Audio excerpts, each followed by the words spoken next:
मैं किशन कुमार मिश्रा आप सभी को हिंदी ज्ञान चैनल में स्वागत करता हूं।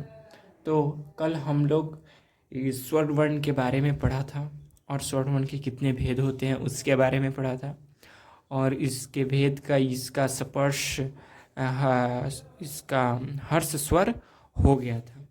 तो अब हम लोग दीर्घ स्वर और फ्लुत स्वर पे आते हैं। तो फ्लुत स्वर किसे कहते हैं?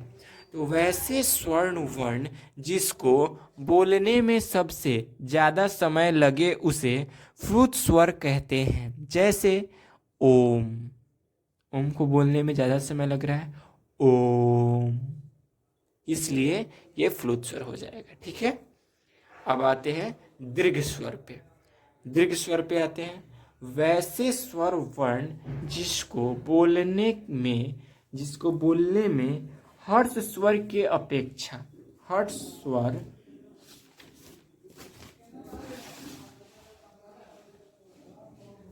स्वर की अपेक्षा 2 गुना समय लगता है उसे दीर्घ स्वर कहते हैं।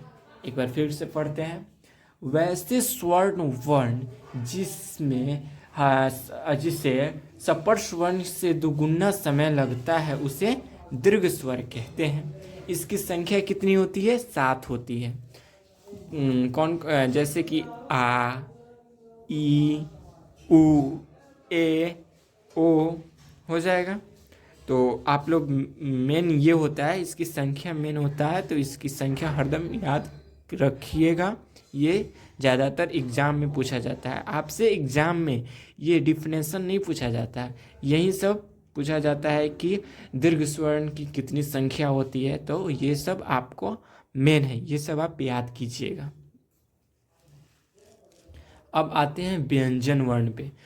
वर्ण के दूसरे भेद पे आते हैं। वर्ण के दूसरे भेद पे व्यंजन वर्ण वैसे वर्ण जिसका उच्चारण करने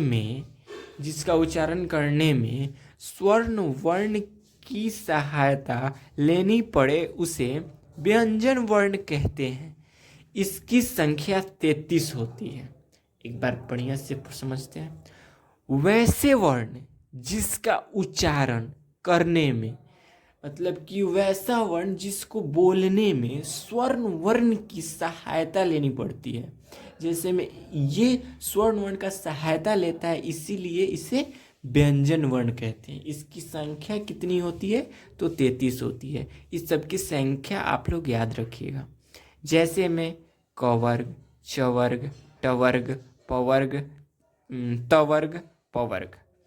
तो आप लोग सोच रहे होंगे कवर्ग, चवर्ग, टवर्ग ये क्या होता है? तो कवर्ग में हो गया आपका क से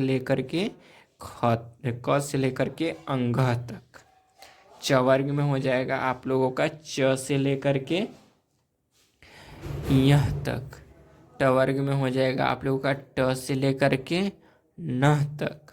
और त में हो जाएगा आप लोगों का वहीं त में न और प में म। इसी को हम लोग कहते हैं। और य र ल व और लाबे स मूर्धन्य ष दंते स ह, ये भी होता है। तो आप जोड़िए 5, 10, 15, 20, 25 और 9 33 होता है। तो व्यंजन वर्ण की संख्या कितनी होती है? 33 होती है। तो आप लोग वैसे भी याद कर सकते हैं और ऐसे भी व्यंजन वर्ण की संख्या 33 होती है। तो आप लोग कैसे भी याद कीजिए, बट याद कीजिएगा, इसका ये सब बहुत एग्जाम में पूछता है। ठीक है, अब आते हैं व्यंजन वर्ण के कितने भेद होते हैं। व्यंजन वर्ण के कितने भेद होते हैं? व्यंजन वर्ण के 3 भेद होते हैं। कितने भेद होते हैं? 3 भेद होते हैं। स्पर्श व्यंजन, अंतर्श व्यंजन, उसमें व्यंजन। तो स्पर्श व्यंजन किसे कहते हैं? इसकी संख्या 25 होती है। स्पर्श व्यंजन की संख्या कितनी होती है? 25 होती है। क वर्ग, च वर्ग, ट वर्ग, त वर्ग, प वर्ग। आप लोग ऐसे याद कीजिएगा, एग्जाम में ऐसे पूछ सकता है कि क वर्ग, च वर्ग, ट वर्ग, प वर्ग किसकी संख्या है? तो आप लोग स्पर्श व्यंजन की संख्या है, ऐसे याद कीजिएगा। ठीक है, अब दूसरे पे आते हैं अंतष्ट व्यंजन पे। इसकी संख्या कितनी होती है? 4 होती है। य, र, ल और व। अंतस्थ व्यंजन की संख्या कितनी होती है? 4 होती है। य, र, ल, व। उसमें व्यंजन की संख्या कितनी होती है? इसकी भी 4 होती है। और क्या क्या होती है हम आप लोगों को बताते हैं। छ, त्र, ज्ञ और स्त्र। क्या क्या? छ, त्र, ज्ञ और स्त्र।